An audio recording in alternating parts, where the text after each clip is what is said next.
In the foggy mountains of western Virginia, a place where time seems to have stopped in the 1950s, lies a city with the prophetic name of OD. It is there, between dirt roads and huts forgotten by modernity, that the Whitaker family lives, the protagonists of one of the most disturbing stories about consanguinity ever documented in the United States. Ray Whitaker cannot speak. At 36 years old, this slim man who always looks lost communicates only through inaccurate gestures and grunts. His head is visibly smaller than normal, a medical characteristic known as microcephaly, and his eyes can never focus on the same point simultaneously. Recent documentaries revealed that Ray is the product of multiple generations of marriages between close relatives, a cycle that began with his great-grandparents and has perpetuated itself to this day. The house where Ray lives with his brothers is a reflection of the secular neglect that marks this family. Its wooden walls rot slowly while garbage accumulates in the yard where chickens vie for space with malnourished dogs. There is no functional running water, and electricity comes through exposed wires that snake dangerously through the precarious structures. Check now if you are already subscribed to this channel. Here you discover hidden stories of deep America that no one else shows. Ray's medical records are virtually non-existent. Born at home like all the Whitakers, he has never received a formal diagnosis for his neurological conditions. The local community, deeply religious and conservative, has always treated the family as an embarrassing secret, preferring to ignore its existence rather than confront the reality of decades of social neglect. Betty Whitaker, Ray's sister, can articulate some words, but her intellectual disability is evident. She walks in an uncoordinated manner and has severe understanding difficulties. According to researchers who studied the family, Betty and Ray are the children of parents who were first-degree cousins, whose own parents also had consanguineous relationships. Geographical isolation greatly contributed to perpetuating this cycle. With only 79 inhabitants scattered through a hard-to-reach mountainous area, marriage options have always been limited. For decades, families like the Whitakers remained invisible to social services, creating whole generations of children with severe genetic deficiencies. The Whitaker history gained national attention only in 2020, when photographer Mark Leiter published a documentary about the family. The images shocked America. Adults with a childish appearance, communication limited to animalistic noises, and living conditions that challenge basic human dignity. Ray spends his days sitting on the porch of the house, watching the world with eyes that will never be able to completely process the reality around him. He doesn't understand that his condition is the result of choices made by previous generations, nor that his existence represents one of the darkest chapters of American social neglect. Check now if you are already subscribed to this channel. Here you discover hidden stories of deep America that no one else shows. In the heart of Appalachia, where rural poverty intertwines with questionable ancestral traditions, a girl was born in 1992 whom social workers identified only as Bethany in official reports.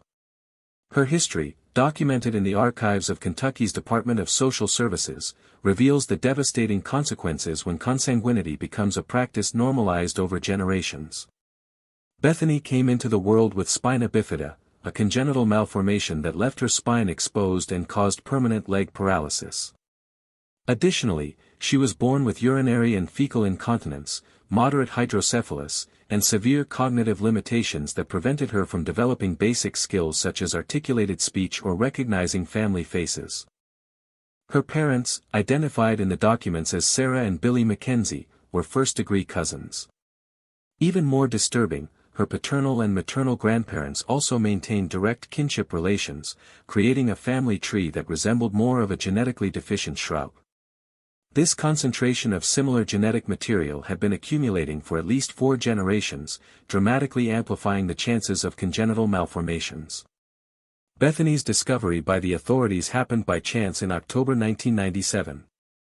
A storm had damaged telephone lines in the region, and electric company technicians had to access the Mackenzie property for repairs. What they found traumatized them: a 5-year-old girl, clearly malnourished, lying on a dirty mattress on the floor of a house without proper heating. Bethany had never attended school or received any kind of medical care. Her parents, both with obvious intellectual limitations, did not understand the severity of her condition. They fed her with leftover food and left her alone for hours while they worked on a small tobacco plantation that barely supported the family. Check now if you are already subscribed to this channel. Here you discover hidden stories of deep America that no one else shows. The report from the social worker who first visited the house describes a desolate scene. The child remains motionless most of the time, communicates through low moans, and shows clear signs of prolonged neglect. The domestic environment is unhealthy, with a strong odor of urine and feces. The caregivers show affection for the child but are unable to provide adequate care due to their own limitations. The local community had known the Mackenzie family's situation for years. But a combination of geographical isolation, distrust of authorities, and the normalization of consanguinity in the region had created a pact of silence. Neighbors occasionally brought food to the family but never questioned the conditions of Bethany's life. When she was finally removed from home and taken for medical evaluation, the results confirmed the experts' worst fears. In addition to visible malformations, Bethany had partial hearing impairment, congenital heart problems, and a level of cognitive development equivalent to that of an 18-month-old child, despite being 5 years old. Dr. Michael Harrison, a geneticist who examined Bethany at Louisville Children's Hospital, later stated, "This case represents one of the most extreme examples of endogamy I have ever documented. The chances of a child being born with so many simultaneous complications in a family without a history of consanguinity would be practically zero." Bethany was placed with an adoptive family specializing in the care of children with special needs. Her new caregivers reported small progress over the years. She learned to recognize family voices and developed a limited form of communication through gestures. However, her physical and cognitive limitations remained severe, requiring constant care for the rest of her life. On an isolated farm in East Texas, surrounded by cotton fields that stretched to the horizon, unfolded one of the most extreme cases of consanguinity and abuse ever documented in the United States. The story of Marcus, as he was identified in the police reports, reveals how far degeneration can go when incest becomes systematic within a family. Marcus was born in 2000, the result of a relationship between a 45-year-old man and his own 16-year-old daughter. What made this case even more shocking was the discovery that this was not the first occurrence in the family. Later records revealed that the father had maintained sexual relations with at least 3 of his daughters over 2 decades, generating multiple children with severe genetic deficiencies. When the authorities finally arrive is proportionately large in relation to his slight body, his eyes constantly watered due to intracranial pressure and could never focus properly. Marcus's total deafness had gone unnoticed by the family for years. They interpreted his lack of response to sounds as stubbornness or mental retardation, not understanding that he simply could not hear. Also, congenital heart problems made any physical exertion leave the child breathless, dramatically limiting his mobility. Check now if you are already subscribed to this channel.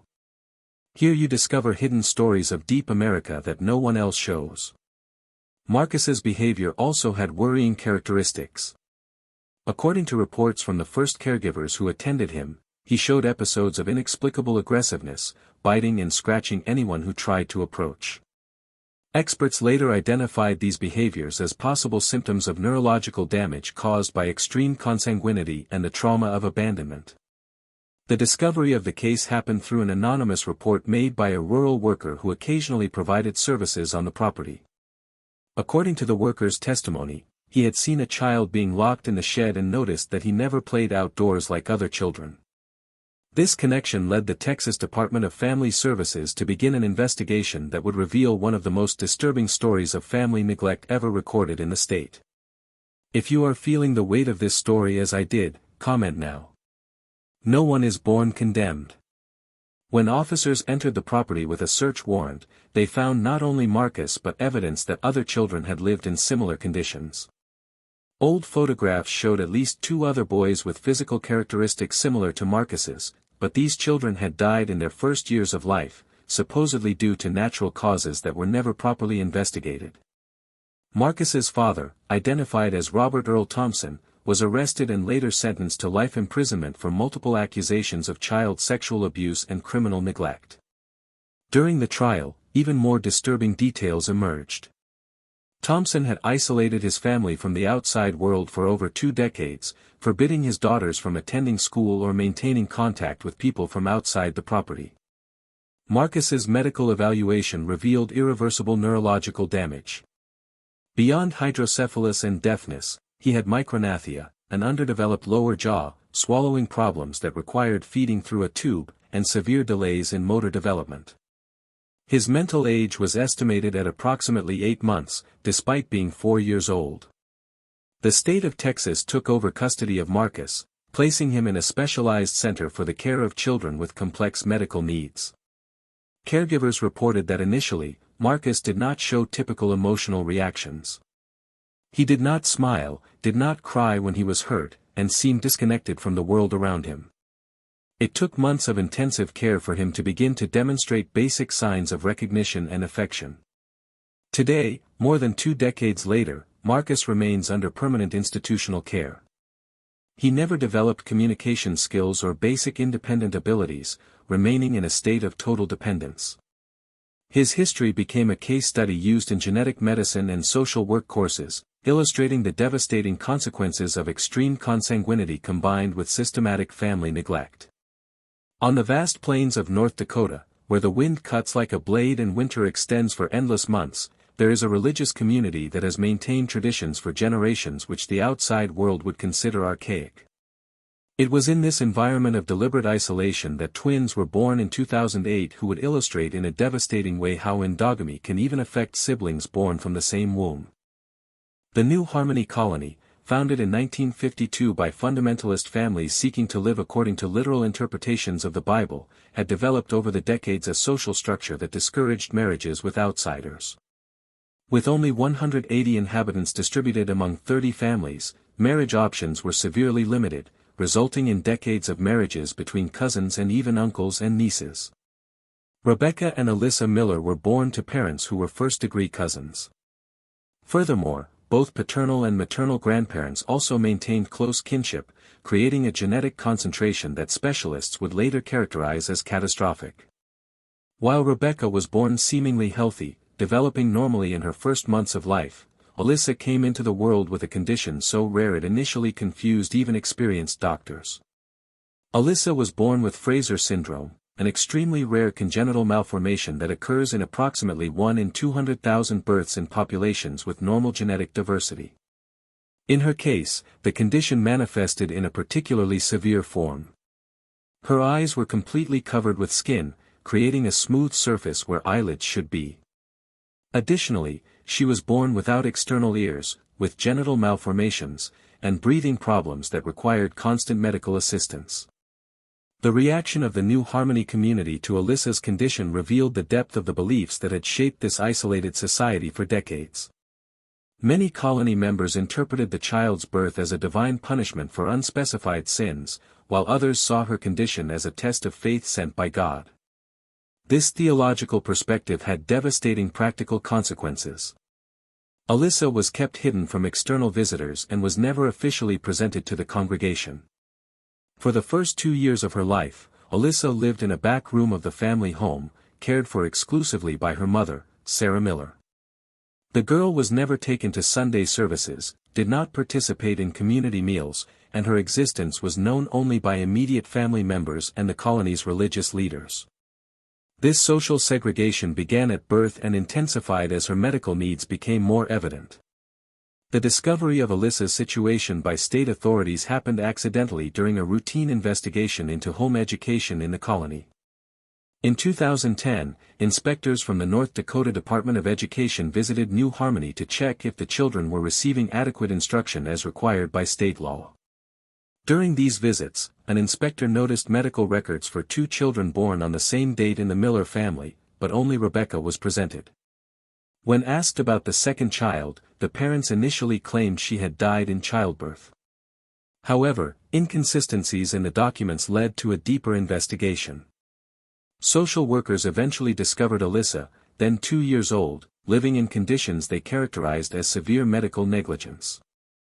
The girl was severely malnourished, weighing less than a 6-month-old baby, and showed signs of chronic respiratory infections that had never been treated properly.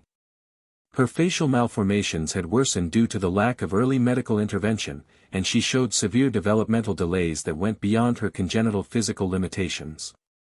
Dr. James Peterson, a specialist in craniofacial malformations at Minneapolis Children's Hospital who later examined Alyssa, described her condition as one of the more severe manifestations of Fraser syndrome I have ever encountered, aggravated by years of medical negligence.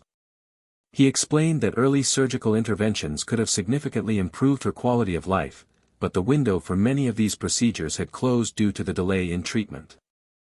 Alyssa was immediately transferred to specialized medical care and placed under state custody. Multiple surgeries were performed in an attempt to improve her respiratory capacity and create functional eye openings, but the results were limited due to the extent of her malformations and the lost time in those crucial early years of development.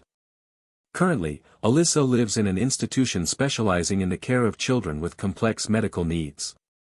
She never developed functional vision or verbal communication skills, depending fully on caregivers for all basic activities.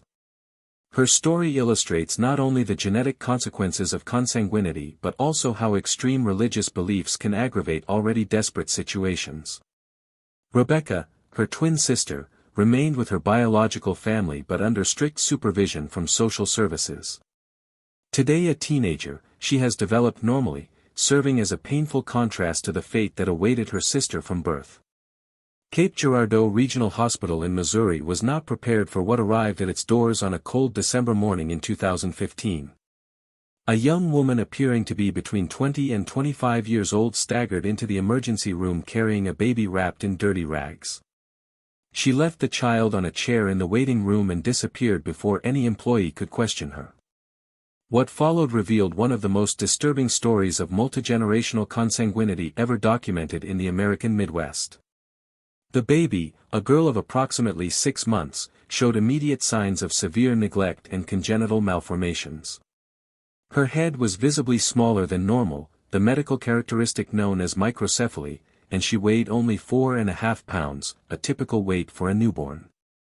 Even more alarming, she was born completely without teeth, an extremely rare condition called anodontia, which in babies can indicate profound genetic problems. The medical team that first examined the child was shocked by the extent of her medical needs.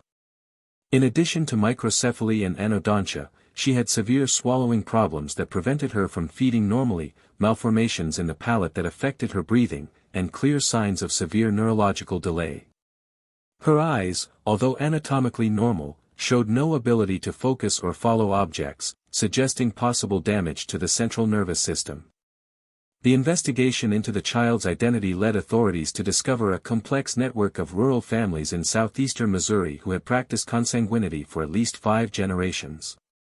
Through DNA analysis and genealogical research, it was determined that the baby was a product of multiple layers of endogamy. Her parents were half-siblings, her grandparents were first-degree cousins, and her great-grandparents also maintained direct kinship relations. Cape Girardeau County Sheriff Marcus Williams described the investigation as one of the most disturbing of my 25-year career in law enforcement. The search for the child's mother led investigators to a network of isolated rural properties where multiple families with interchangeable surnames lived in conditions of extreme poverty, maintaining a cycle of consanguinity that had become normalized over decades. Fragmentary records suggested that the baby's mother, identified only as Crystal, was herself a product of consanguinity and presented severe intellectual limitations. Witnesses reported that she had become pregnant at 16 by a man who could have been her half-brother or close cousin, but paternity was never definitively determined due to the complexity of family relationships and the family's refusal to cooperate with authorities. Crystal and the child's alleged father had fled the region weeks before the baby was abandoned, leaving behind a trail of clues that revealed the extent of neglect the child had suffered from birth. Neighbors reported hearing constant crying coming from the property where they lived, but no one had intervened due to a combination of fear, distrust of authorities, and the normalization of family dysfunction in the local community. The baby's full medical evaluation revealed damage that went far beyond visible malformations. Neurological examinations showed severely compromised brain development, with some areas of the brain underdeveloped or completely absent. Her hearing capacity was limited, and reflex tests indicated possible damage to the spinal cord that would permanently affect her mobility.